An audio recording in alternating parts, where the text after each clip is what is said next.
Hola, Rodalink. Soc Rodalink, puc donar-te informació sobre Rodalies per acompanyar-te en el teu viatge. L'RU és utilitzada diàriament per milers de ciutadans i turistes i no saben ben bé quins són, què els interessa, però sobretot què els fa feliços. L'experiència del viatger és clau, a l'hora de donar un bon servei i permetre a les persones arribar de manera còmoda i fàcil, allà on volen estar.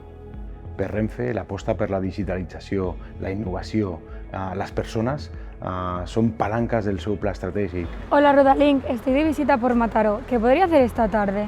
Te puedo dar recomendaciones turísticas tanto del Maresme como Mataró. Estamos aplicando inteligencia artificial para mejorar la experiencia de nuestros clientes. En este caso, con una herramienta muy concreta que nos ayuda a conocer experiencias culturales en el Maresme, en Mataró, en toda la zona, ¿no? En todo el recorrido que hace esta línia. Des d'Antena Tren Lab vam veure i veiem que sempre la ciutadania ens marca l'experiència d'usuari, el Customer Happiness, com un dels principals reptes a atacar i a resoldre.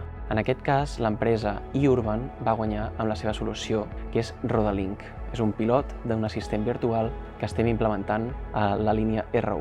És per això que presentem Rodalink, el primer assistent de mobilitat connectat amb ChatGPT que parla 95 idiomes i et proposa els millors plans a Mataró i al Maresme, responent només amb fonts oficials de manera accessible gràcies a la seva veu, convertint un desplaçament en un descobriment. Aquest assistent recomana plans d'última milla, activitats de l'agenda cultural i coses a descobrir dels municipis que recorre a l'RU i analitza cada conversa per saber qui viatja i què els fa feliços.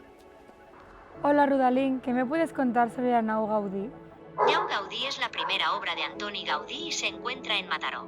Aquest acompanyament digital, virtual, creiem que és imprescindible, sobretot pensant també en els nostres turistes de futur, amb aquest target de client que tindrem i que cada vegada està molt més vinculat a el que serien les xarxes i tot l'àmbit tecnològic.